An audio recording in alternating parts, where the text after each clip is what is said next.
जय हिंद मेरे प्यारे साथियों, मैं पंकज कुमार यादव आप सभी को आइडियल क्लासेस 2.0 पे स्वागत करता हूं। आइए, इससे पिछले क्लास में जो भी हम पढ़े थे उसके बाद उससे आगे आज के वीडियो में यानी आज के क्लास में हम आरंभ करेंगे। यदि आप हमारा वीडियो देखे होंगे तो आपको पता ही होगा कि इससे पिछले क्लास में हम क्या पढ़े थे और आज क्या पढ़ने वाले हैं। क्योंकि हम पिछले क्लास में जो क्लास हमारा ओवर हुआ था, ख़त्म हुआ था, तो हम आपको बताए थे कि आगे क्लास में हमको क्या पढ़ना है, ठीक है, और क्या पढ़ाएंगे। ठीक, उम्मीद करते हैं कि पिछला क्लास आप पढ़ लिए होंगे, अच्छा समझ लिए होंगे और उसे याद भी रखे होंगे। ठीक है, आइए आज के क्लास में देखते हैं आज के क्लास में हमको क्या पढ़ना है। ठीक, तो देखिए आज का क्लास का हेडिंग है बाबू, हम आपको बताए थे कि इंद्रधनुष, इसके बाद वाले क्लास में हम आपको पढ़ाएंगे इंद्रधनुष अर्थात रेनबो। इसको इंग्लिश में रेनबो कहा जाता है, हिंदी में इंद्रधनुष के नाम से जाना जाता है। तो होता क्या है बाबू कि इसमें इंद्रधनुष में क्या होता है, तो जब वर्षा होने के बाद सुबह या शाम के समय, ऐसे बोल सकते हैं सुबह या शाम के समय, वर्षा होने के ठीक बाद सूर्य के विपरीत दिशा में, तो सूर्य पूरब रहे तो पश्चिम और पश्चिम रहे तो पूरब, यानी सूर्य के विपरीत दिशा में, सूर्य के विपरीत दिशा में 7 रंगों की एक चाप की पट्टी दिखाई देती है, जिसे हम क्या कहते हैं, इंद्रधनुष कहते हैं। ठीक, वही चीज़ आपको लिख दिए, आइए देख लीजिए कैसे। सुबह या शाम के समय वर्षा होने के ठीक बाद, सुबह या शाम के समय वर्षा होने के ठीक बाद सूर्य के विपरीत दिशा में, सूर्य ये दिशा है, सूर्य के विपरीत दिशा में आकाश में 7 रंगों की एक चाप की एक पट्टी दिखाई देती है, जिसे इंद्रधनुष कहते हैं। देखिए भाई, इंद्रधनुष का कुछ आकार ऐसे आप देखे होंगे, इंद्रधनुष आकाश में बनता है। इंद्रधनुष का कुछ आकार ऐसे होता है, देखिएगा ऐसे होता है, मतलब ऐसे 7 रंग भरा रहता है इसी में। ठीक है, 7 होता है, इसी टाइप का इंद्रधनुष होता है। इसको क्या कहते हैं, इंद्रधनुष कहते हैं। इसमें 7 रंग पाया जाता है। सबसे ऊपरले वाले भाग में रेड पाया जाता है और निचले वाला भाग में बैंगनी पाया जाता है। मतलब ये बैजानी पिनाला के थ्रू ही इंद्रधनुष बनता है, जब वर्ण विक्षेपण होता है तो बनता है। ठीक है, अब देखिए इसका कुछ नोट है, जैसे नोट है इंद्रधनुष के। देखिए, इंद्रधनुष प्रकाश के अपवर्तन, पूर्ण आंतरिक परिवर्तन तथा प्रकाश के वर्ण विक्षेपण पर आधारित है, या आधारित है, इसका संयुक्त रूप है। कहने का अर्थ यह है भाई मेरे कि इंद्रधनुष बनता है तो उसमें किनका सहयोग रहता है, तो प्रकाश के अपवर्तन, पूर्ण आंतरिक परिवर्तन तथा प्रकाश का वर्ण विक्षेपण का संयुक्त प्रभाव है, यानी संयुक्त रूप है। तो ये चीजें आपको पता होनी चाहिए कि प्रकाश का अपवर्तन क्या है, वर्ण विक्षेपण क्या है। यदि आप हमारा पिछला क्लास देखे होंगे या इस क्लास पे आप नए हैं, ये हमारा पहला वीडियो देख रहे हैं, तो आपसे रिक्वेस्ट है कि पिछला वीडियो आपको प्लेलिस्ट में मिल जाएगा, जाकर उसको देख लीजिए, उसके बाद ये टॉपिक देखिएगा तो आपको अच्छा से समझ में आएगा। ऐसे हम प्रयास करेंगे कि ये वीडियो, आप पहला वीडियो हमारा देख रहे हैं फिर भी आपको समझ में आए, यदि ना समझ में आए तो पिछला वीडियो जरूर देखिएगा, उसके बाद ये वीडियो देखिए। ठीक, यदि हमारे चैनल पर आप नए हैं, हमारी वीडियो पहली बार देख रहे हैं, तो चैनल को सब्सक्राइब कर लीजिएगा, जिसके वजह से आपको नोटिफिकेशन मिलता चला जाए। ये क्लास हम डेली 10 बजे आपका क्लास लेंगे हम। ठीक है, 10 बजे डेली का डेली साइंस का एक और मैथ का एक वीडियो अपलोड हो जाएगा। ठीक है, देखिए आगे देखते हैं। अब देखिए ये चीजें हम आपको बता दिए, इंद्रधनुष प्रकाश के अपवर्तन, पूर्ण आंतरिक परिवर्तन तथा वर्ण विक्षेपण का संयुक्त प्रभाव है। ठीक, अब देखिए 2 नंबर देखिए, इंद्रधनुष हमेशा सूर्य के विपरीत दिशा में बनता है। ये चीजें आपको हम बता दी हैं कि इंद्रधनुष हमेशा सूर्य के विपरीत दिशा में बनता है। कैसे बनता है, यदि सुबह में इंद्रधनुष बन रहा है, मान के चलिए यदि इंद्रधनुष सुबह में बन रहा है तो इंद्रधनुष किधर बनेगा, पूर्व में बनेगा, पश्चिम में बनेगा।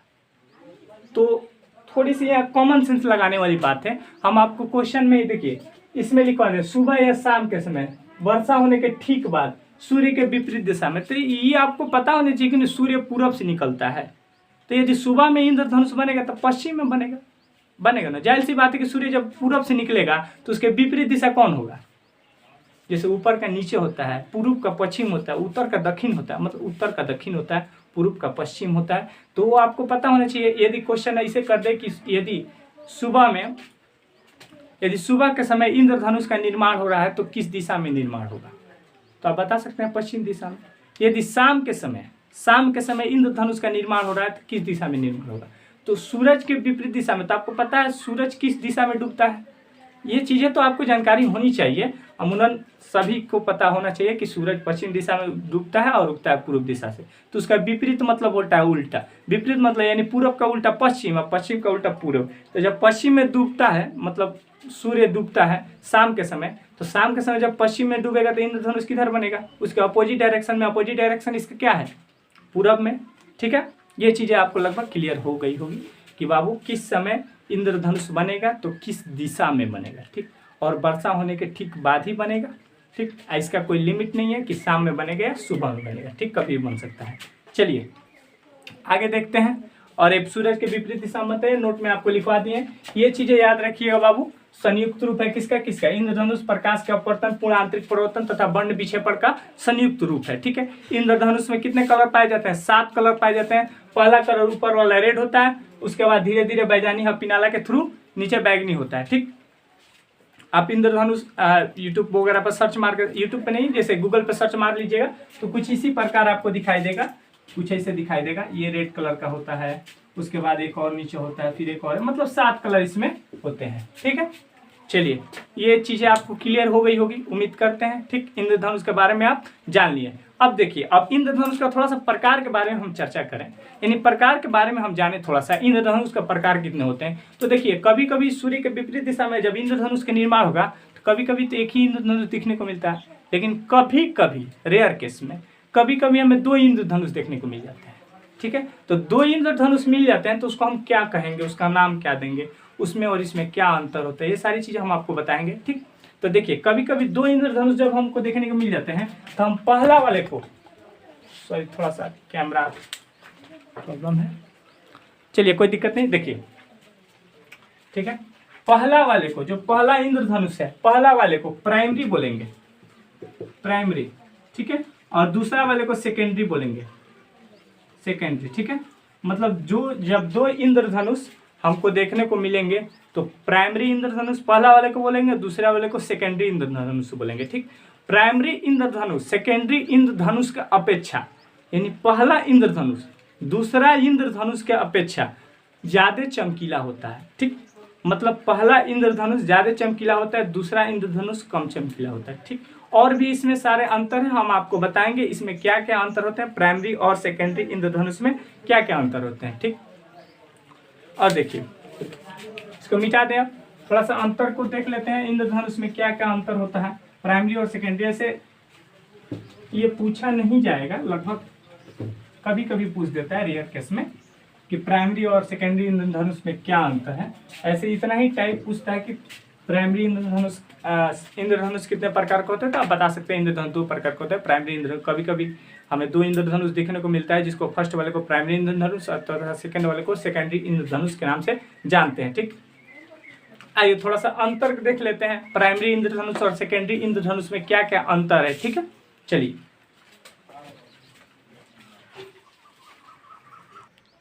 आइए देखते हैं इसमें क्या क्या अंतर होता है।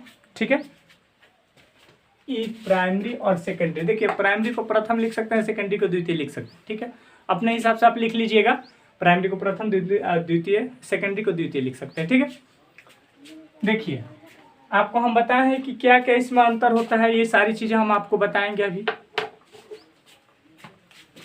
सबसे पहला अंतर बाबू ये है कि प्राइमरी जो होता है, यानी प्रथम इंद्रधनुष का निर्माण जो होता है वो भाई मेरे ऊपर बनता है। ठीक, नीचे बनता है, सॉरी, प्रथम इंद्रधनुष ये का निर्माण जो होता है ये नीचे बनता है। ठीक, और द्वितीय जो सेकेंडरी इंद्रधनुष का निर्माण होता है ये ऊपर बनता है, यानी बाबू ये इसके ऊपर बनता है। जो प्राइमरी इंद्रधनुष के ऊपर बनता है क्या, सेकेंडरी इंद्रधनुष, और प्राइमरी इंद्रधनुष नीचे बनता है। ठीक, दूसरा देखिए इसका कोणीय चौड़ाई 2 डिग्री होता है। अब थोड़ा सा आपको कंफ्यूजन महसूस होगा कि कोणीय चौड़ाई क्या होता है। ठीक, और इसका कोणीय चौड़ाई 3 डिग्री होता है। तो दरअसल देख लीजिए यहाँ पे कोणीय चौड़ाई क्या होता है। दरअसल ऐसे ऐसे जब देखते हैं ना आप, ये बीच बीच का गैपिंग है ना, ये देखिए ये बीच बीच का गैपिंग है ना, यही बाबू कोणीय चौड़ाई है 2 डिग्री और 3 डिग्री। तो प्राइमरी इंद्रधनुष में, यानी प्रथम जो इंद्रधनुष बनता है उसका कोणीय चौड़ाई कितना डिग्री, 2 डिग्री होता है। लेकिन जो सेकेंडरी इंद्रधनुष बनता है उसका कोणीय चौड़ाई 3 डिग्री होता है। याद रहेगा। ठीक, देखिए अब इसके बाद वाला देखिए 3 नंबर क्या है। देखिए ये 41 डिग्री से लेकर 45 डिग्री के बीच बनता है। देखिए ये कंप्लीट जो डिग्री में इसका माप होता है, जो बनता है कंप्लीट डिग्री में जो इसका माप होता है इंद्रधनुष का, वो 41 डिग्री से लेकर 43 डिग्री के बीच होता है। ठीक, कितना डिग्री? 41 डिग्री से लेकर 43 डिग्री के बीच बनता है। लेकिन सेकेंडरी इंद्रधनुष की हम बात करें, सेकेंडरी इंद्रधनुष की बात करें, इसका कंप्लीट माप जो होता है डिग्री में, वो 51 डिग्री से लेकर 54 डिग्री के बीच होता है। ठीक, याद रहेगा। प्राइमरी इंद्रधनुष की कोणीय चौड़ाई कितनी? 2 डिग्री। और सेकेंडरी इंद्रधनुष के कोणीय चौड़ाई कितनी? 3 डिग्री। ठीक है, प्राइमरी इंद्रधनुष का कंप्लीट ये जो होता है ये कितने डिग्री के बीच बनता है? तो 41 डिग्री से लेकर 43 डिग्री के बीच बनता है, 43 या 43 जो कहिए। ठीक है, और इसका जो ये कितने डिग्री के बीच बनता है? तो 51 डिग्री से लेकर 54 डिग्री के बीच बनता है। ठीक, आगे बढ़ा जाए। देखिए आगे में देखिए इसमें ऊपर का रंग लाल होता है। हम अभी आपको बताएं कि जब प्राइमरी इंद्रधनुष बनेगा, प्राइमरी इंद्रधनुष बनेगा तो उसमें ऊपर का रंग रेड अर्थात लाल होगा और नीचे का रंग वायलेंट अर्थात क्या? बैगनी होगा। ठीक, और बीच में सभी कलर लाइन बाय लाइन आते रहेंगे। ठीक, लेकिन जब सेकेंडरी इंद्रधनुष बनता है भाई मेरे, जब सेकेंडरी यानी ये वाला इंद्रधनुष का निर्माण होता है तो इसमें ऊपर का कलर यानी अपोजिट हो जाता है, ऊपर का कलर बैगनी हो जाता है। ठीक, और नीचे का कलर लाल हो जाता है। ध्यान में रहेगा। ऊपर का देखिए वही चीज लिखे हैं, ऊपर का रंग बैगनी हो जाता है तथा नीचे का रंग कैसा? लाल हो जाता है। ठीक, अब देखिए अब इसकी बात करें तो देखिए प्राइमरी इंद्र हम कैसे पहचान करेंगे? अभी तो मापने हम नहीं जाएंगे कि कितना डिग्री कौन है, तो कौन प्राइमरी है कौन सेकेंडरी है। तो 2 तरीका है पहचान करने का, कौन प्राइमरी है कौन सेकेंडरी है। पहला तरीका, प्राइमरी में ऊपर लाल होगा नीचे बैगनी होगा, और सेकेंडरी में ऊपर बैगनी होगा नीचे लाल होगा, पहला तरीका। दूसरा तरीका जो ज्यादा चमकेगा ना, जो ज्यादा दिखाई देगा, एकदम चमकीला टाइप पर दिखाई देगा, वह है बबुआ प्राइमरी इंद्रधनुष, प्रथम इंद्रधनुष। ठीक है, देखिए वही चीज यहाँ पे भी है, देख लीजिए। ये ज्यादा चमकीला होता है, यानी ज्यादा जब चमकेगा जो ना, वही बाबू प्राइमरी इंद्रधनुष है। और जो कम चमकेगा अर्थात फीका, फीका समझते हैं ना, कम चमकता है, जो फीका रहता है अर्थात कम चमकता है, वो सेकेंडरी इंद्रधनुष का काम करता है। उम्मीद करते हैं इंद्रधनुष आपको क्लियर हो गया होगा। ठीक है, एक बार और हम आपको बता दे रहे हैं, थोड़ा सा देख लीजिए। देखिए अभी हम आपको क्या बताएं, सबसे पहला बाबू ये नीचे बनता है और इसके ऊपर बनता है सेकेंडरी इंद्रधनुष। ठीक, 2 नंबर बाबू इसका कोणीय चौड़ाई, कोणीय चौड़ाई क्या होता है आपको अभी हम समझाए थे। इसका कोणीय चौड़ाई 2 डिग्री होता है, उसका कोणीय चौड़ाई, अब इसका मतलब समझ रहे हैं ना, इसका मतलब प्राइमरी का कोणीय चौड़ाई 2 डिग्री और उसका मतलब सेकेंडरी का कोणीय चौड़ाई 3 डिग्री होता है। ठीक, ये 41 डिग्री से लेकर 43 डिग्री के बीच बनता है और ये 51 डिग्री से लेकर 54 डिग्री के बीच बनता है। ठीक, टोटल माप इसका देखिए। इसमें ऊपर का रंग यानी इसमें क्या, प्राइमरी में ऊपर का रंग लाल होता है और नीचे का रंग वायलेंट यानी बैगनी होता है। ठीक, और सेकेंडरी की बात करें तो सेकेंडरी में ऊपर का रंग बैगनी होता है और नीचे का रंग लाल होता है, अर्थात ये उल्टा होता है। ठीक, और देखिए ये काफी ज्यादा चमकीला होता है, प्राइमरी जो होता है काफी ज्यादा चमकीला होता है, सेकेंडरी जो होता है एकदम फीका होता है अर्थात कम चमकीला होता है। ठीक है, इतनी चीजें आपको क्लियर हो गई होगी। उम्मीद करते हैं इंद्रधनुष के बारे में। सबसे पहला क्वेश्चन भाई मेरे इंद्रधनुष के बारे में यह है कि इंद्रधनुष क्या है।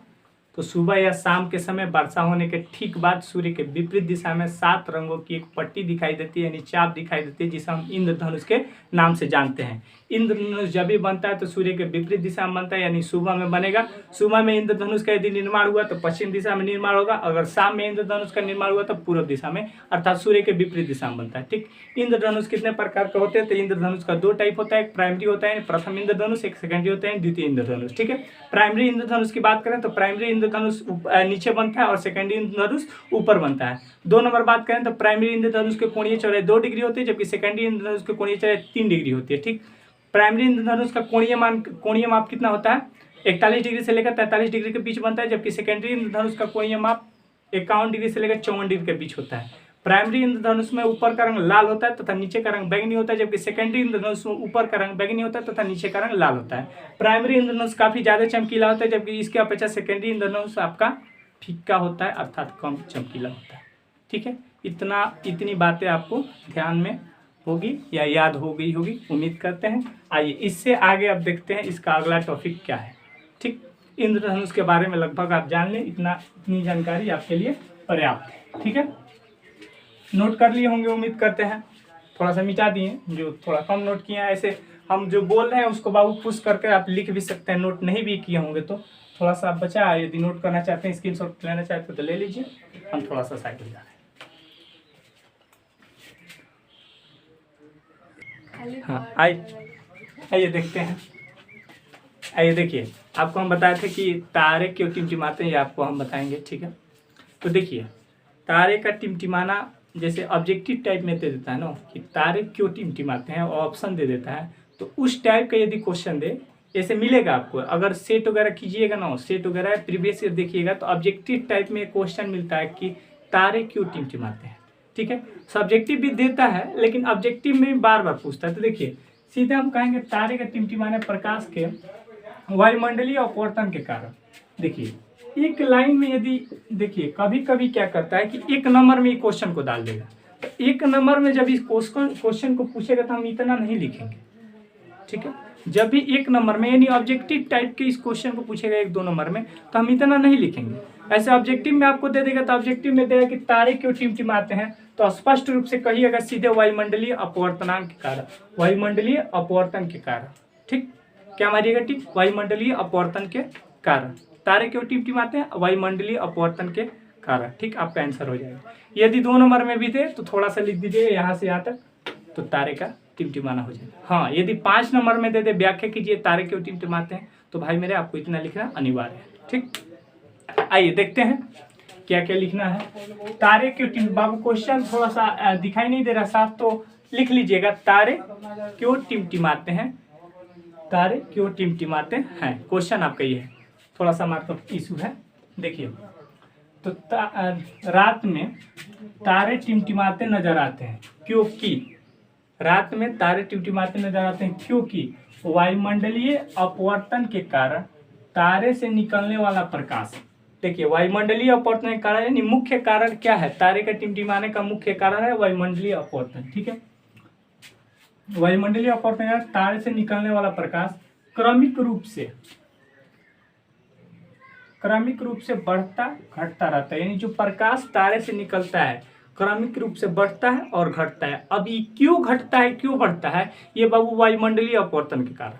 ठीक है, अभी ऊपर बताएं वायुमंडलीय अपवर्तन के कारण बढ़ता घटता है। ठीक है, ऐसे भी क्वेश्चन पूछ देगा कि प्रकाश तारे की प्रकाश बढ़ते घटते रहते हैं किसके कारण, तो इसका भी आंसर वही होगा जो आपका तारे के टिमटिमाने का आंसर होगा, यानी वायुमंडलीय अपवर्तन के कारण बढ़ते घटते रहता है। ठीक है, आंख तक पहुंचने वाली तारे से निकलने वाला प्रकाश बढ़ता है तो तारा चमकीला प्रतीत होता है। यानी जब हम आपको बता दिए हैं कि इसका जो प्रकाश है, तारे से निकलने वाला प्रकाश वायुमंडलीय अपवर्तन के कारण बढ़ता घटता नजर आता है क्रमिक रूप से, एक बार बढ़ता है एक बार घटता है। ठीक है, एक बार बढ़ता है एक बार घटता है, क्रमिक रूप से लगातार। ऐसा नहीं बढ़ता है तो बढ़ते चला गया, घटता है तो घटते चला गया, ऐसा नहीं है। ठीक है, क्रमिक रूप होता है मतलब लगातार, एक बार बढ़ा तो फिर एक बार घटा, एक बार बढ़ा तो फिर एक बार घटा।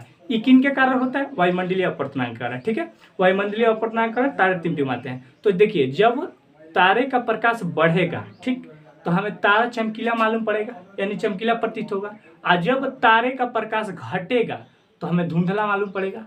तो एक बार धुंधला एक बार चमकीला, तो टिमटिमाना लग रहा है ना।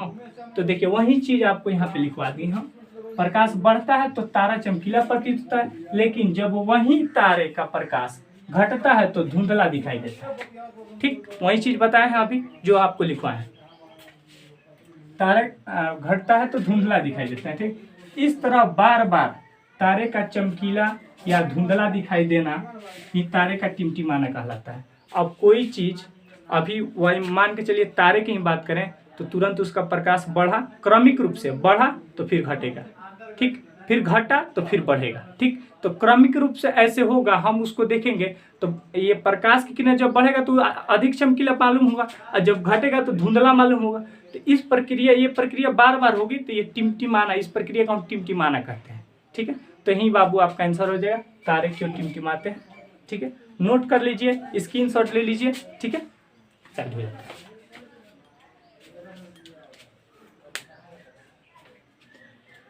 देखिए उम्मीद है आप नोट कर लिए होंगे। ठीक, अब इसके बाद एक और क्वेश्चन बाबू पूछा जाता है, एनसीईआरटी बेस्ड क्वेश्चन है। एक और क्वेश्चन ये पूछा जाता है कि तारे टिमटिमाते प्रतीत होते हैं परंतु ग्रह नहीं टिमटिमाते हैं, क्यों? ठीक, यदि एक में दे दे कि तारे टिमटिमाते हैं परंतु ग्रह नहीं टिमटिमाते हैं, तो पहले ये लिखना पड़ेगा, उसके बाद अब लिखवाएं ग्रह क्यों नहीं टिमटिमाते हैं, वो लिखना पड़ेगा यदि एक में दे दे तो। ठीक है, ऐसे अलग अलग पूछता है कि तारे टिमटिमाते प्रतीत होते हैं, व्याख्या कीजिए, तो ये लिख दीजिएगा। और उसके बाद क्वेश्चन अगर ये अलग से दे दे कि ग्रह क्यों नहीं टिमटिमाते हैं, तो उसके लिए बाबू अभी हम लिखवा रहे हैं, तब तक आप इसको नोट कीजिए, उसके बाद हम वो लिखवा रहे हैं ग्रह क्यों नहीं टिमटिमाते हैं। देखिए, इसके बाद वाला जो क्वेश्चन है हम आपको बता रहे हैं, अभी बताए थे कि अब आपको एक और क्वेश्चन हम बताने वाले हैं, ग्रह क्यों नहीं टिमटिमाते हैं। ठीक है, तो देखिए यही चीज एनसीईआरटी बेस्ड क्वेश्चन है भाई, मैंने देख लीजिएगा, व्याख्या कीजिए कि ग्रह क्यों नहीं टिमटिमाते हैं। तो ग्रह क्यों नहीं टिमटिमाते, ये व्याख्या कीजिए। ठीक है, तो देखिए आंसर है, यहाँ से उत्तर है, यहाँ से आंसर लिख लीजिएगा। उत्तर क्या है कि हम जानते हैं कि तारों की तुलना में ग्रह काफी नजदीक होता है। अब यही आप समझ लीजिए, तारों की तुलना में ग्रह नजदीक होता है तो ग्रह बड़ा दिखेगा, हमको दिखेगा ना जी। और तारे जहाँ तक हमको बिंदु सही दिखते हैं, तो यही देखिए हम जानते हैं कि तारे की तुलना में ग्रह पृथ्वी के काफी नजदीक हैं, इसलिए तारों की अपेक्षा ग्रह का बड़ा मालूम पड़ता है। तो ये जाहिर सी बात है, जो नजदीक रहता है वो बड़ा मालूम पड़ता है, जो दूर रहता है वो छोटा मालूम पड़ता है, ऐसा मालूम पड़ता है। रियल में उसकी वास्तविकता कुछ अलग होती है। ठीक है, अर्थात ग्रह से प्राप्त होने वाला प्रकाश की तीव्रता अधिक होती है। अब आप ही बताइए कि जो हमें दूर से दिखाई दे रहा है, जो दूर से दिखाई देगा और उसका प्रकाश अप डाउन होगा, मतलब क्रमगत कम और अधिक होगा, तो वो हमें चमकीला दिखाई देगा। लेकिन जो नज़दीक है और उसका प्रकाश एकदम तीव्र है, तो बाबू जाहिर सी बात है वो टिमटिमाता नहीं प्रतीत होगा। तो देखिए वही चीज़ आपको अच्छा से बता दिएगा, तीव्रता अधिक होती है यदि ग्रह को बिंदु साइज के अनेक प्रकाश स्रोतों का संग्रह मान लिया जाए, तो सभी बिंदु साइज के प्रकाश स्रोत से हमारे आंखों में प्रवेश करने वाले प्रकाश की मात्रा कुल परिवर्तन का औसत मान शून्य हो जाता है। यानी जितने हमारे आंखों में प्रवेश करते हैं प्रकाश के लिए, यदि बिंदु साइज ग्रह को मान लिया जाए तो उसका औसत मान क्या होता है, शून्य हो जाता है। अतः यही कारण है कि ग्रह नहीं टिमटिमाते हैं। ठीक है, इसको नोट कर लीजिए भाई मेरे, और इम्पोर्टेंट भी है, परीक्षा के दृष्टिकोण से भी है। हो सकता है आपके आने वाले समय में यानी 2021 के पेपर में ये क्वेश्चन देखने को मिल जाए। ठीक है, तो इसको नोट कर लीजिए, हम हट जा रहे हैं, साइड हो जा रहे हैं, स्क्रीनशॉट ले लीजिए या नोट कर लीजिए इसको। ठीक, जो भी बाबू समस्याएं हो, यदि इससे रिलेटेड कोई भी समस्या हो तो कमेंट बॉक्स में ज़रूर बताइएगा। ठीक है, क्योंकि कमेंट बॉक्स आप ही के लिए है।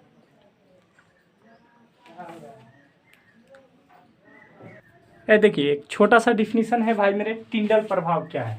ठीक है, आपको दिखाई देता होगा, ऐसे लिख दिए हम, टिंडल प्रभाव क्या है। देखिए टिंडल प्रभाव क्या है, दिखाई दे रहा है ना, दिखाई देता होगा टिंडल प्रभाव।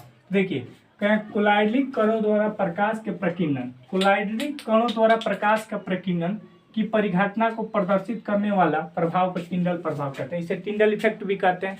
यानी कोलाइडली कणों द्वारा प्रकाश का प्रकीर्णन, कोलाइडली में प्रकाश का प्रकीर्णन क्या होता है आप जानते हैं, कि परिघटना को प्रदर्शित करने वाला प्रभाव को टिंडल प्रभाव कहते हैं। एक और डिफिनीशन इसका है, यहाँ में एक और डिफिनीशन है टिंडल प्रभाव का, देख लीजिए। ये भी डिफिनीशन टिंडल प्रभाव का है, या आप ये याद कीजिए या आप ये याद कीजिए, दोनों एक ही है। किसी कोलाइडली विलयन में निलंबित कणों से प्रकाश के प्रकीर्णन को टिंडल प्रभाव कहते हैं। यानी किसी कोलाइडली विलयन में यानी द्रव में प्रकाश के प्रकीर्णन को क्या कहते हैं, टिंडल प्रभाव कहते हैं। किसी कोलाइडली विलयन के निलंबित कणों से प्रकाश के प्रकीर्णन को क्या कहते हैं, टिंडल प्रभाव कहते हैं। ये बाबू टिंडल प्रभाव का दो डिफिनीशन आपको बता दिए। इसमें जो अच्छा मतलब जो आसान लगे आपके देखने से वो आप याद कर लीजिएगा। ठीक है, चलिए इसको नोट कर लीजिए, तो थोड़ा सा नोट कीजिए, फिर आगे बढ़ते हैं।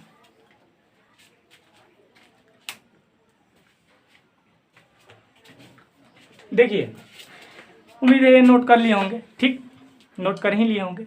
देखिए लगभग लेसन 3 जो है मानोनेत्र और क्या नाम है पूरा, मानवनेत्र और वायुमंडलीय अपर्तनांक है शायद, ठीक है। लेसन 3 जो है बता रहे हैं, मानवनेत्र, वायुमंडलीय अपर्तनांक और वर्ण विक्षेपण। ये लेसन 3 का नाम है, एनसीईआरटी में भी है, और आप बाबू आपके किसी भी किताब को लीजिएगा तो अलग एक चैप्टर है, लेसन 3 है, और एनसीईआरटी उठाइएगा तो लेसन 2 के रूप में आपको मिलेगा, क्योंकि लेंस और दर्पण दोनों एक ही में मर्ज कर दिया है एनसीईआरटी में, ठीक है। और अगर कोई बुक उठाइएगा तो लेसन 3 के रूप में आपको मिलेगा मानवनेत्र, वायुमंडलीय अपर्तनांक और वर्ण विक्षेपण, ठीक है। लगभग इसमें सारी चीज़ें हम आपको पढ़ा कर विस्तार रूप से लगभग खत्म कर दी हैं। थोड़ी सी और चीज़ें बची है जिसको नोमरिकल के रूप में हम देखेंगे, ठीक है, और लेंस की क्षमता के रूप में, यानी उस पर नोमरिकल मतलब इस चैप्टर का नोमरिकल बेस्ड जो क्वेश्चंस हैं वही आपके बचे हुए हैं। बाकी जो भी डिफिनीशन है हमने आपको प्रॉपर वे में एक एक कर समझा कर पढ़ा कर ख़त्म कर दिया, ठीक।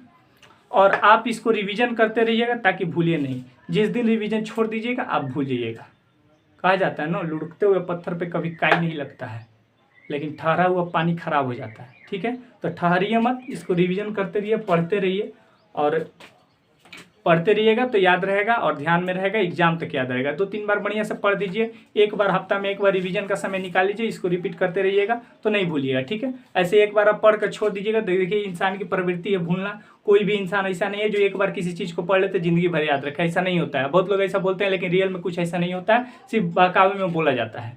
कोई भी इंसान को भूलने की प्रवृत्ति होती है। कोई भी चीज़ को आप याद कीजिएगा, छोड़ दीजिएगा तो भूल जाइएगा। हम आपको कहें कि आप हमको याद करते रहिए तो कैसे याद कीजिएगा, लेकिन डेली आप हमको देखिएगा तो हम आपके ध्यान में रहेंगे।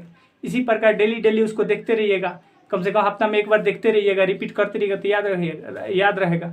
छोड़ दीजिएगा तो भूल जाइएगा, ठीक है। तो उम्मीद करते हैं आप याद करते रहेंगे और रिविजन करते रहेंगे। और बाबू नेक्स्ट वीडियो में यानी लगभग प्रयास करेंगे कि नेक्स्ट वीडियो यानी इससे अगला एक वीडियो जो आएगा उसमें इस चैप्टर को पूर्ण रूप से समाप्त कर दिया जाए। जो भी न्यूमेरिकल बेस्ड क्वेश्चंस हैं इस चैप्टर का उसको लगभग खत्म कर दिया जाए, ठीक है। और बाबू उसके नेक्स्ट वीडियो में फिर नया चैप्टर का शुरुआत करेंगे हम, ठीक है। फिजिक्स ही चलेगा। तब तक के लिए बाय बाय, फिर मिलते हैं अगले वीडियो में, ठीक है। चलिए।